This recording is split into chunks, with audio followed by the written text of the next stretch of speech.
आज जिंदगी में पहली बार कमाई हाथ में आई थी। 3 माह की तनख्वाह एक साथ मिली और साथ ही छुट्टी भी। जब घर पहुंचा तो माहौल ईद जैसा था। माँ बाप बहन भाई सब मसरूर थे। मैंने पूरी रकम वालिदा के हाथ पर रख दी। वालिदा ने रकम का तीसरा हिस्सा अल्लाह की राह में देने की नीयत से अलग किया और मुझे कहा कि एक बेवा औरत के घर राशन पहुंचाओ जो दूर के एक मोहल्ले में रहती थी।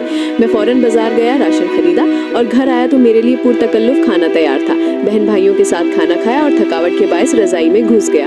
आंखें नींद से बोझल थी कि अचानक उस बेवा औरत और उसकी यतीम बच्चों का ख्याल आया। दिल ने कहा अभी जाकर सामान दे आओ, मगर तबीयत ने सुस्ती की और सोचा कल दे दूंगा। फिर ख्याल आया कि मैं तो खाना खा चुका हूँ, कहीं वो बच्चे भूखे ना हो।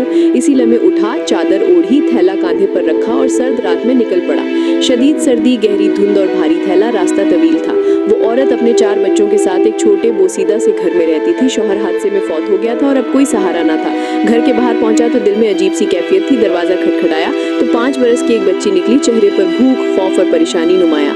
फटा पुराना लिबास, सर्दी में कांपता बदन और नंगे पांव। उसको देखकर दिल भर आया। मैंने बगैर कुछ कहे थैला जमीन पर रखा। बच्ची ने थैले को देखकर पूछा, क्या इसमें खाने का सामान है? मैंने हाँ में सर हिलाया तो वो खुशी से चीखती घर की तरफ भागी। अम्मी फरिश्ता आ गया, अम्मी फरिश्ता आ गया।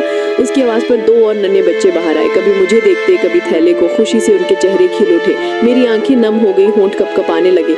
इसी दौरान उनकी माँ दरवाजे की ओट में आई। लरसती आवाज में बोली, मेरे बच्चे 2 दिन से भूखे थे। गैरत इजाजत नहीं देती कि हाथ फैलाऊं। शोहर ने जिंदगी भर मेहनत की मगर कभी सवाल ना किया। उनके जाने के बाद कोई सहारा नहीं। रिश्तेदार भी दूर हो गए, मोहल्ले वाले भी।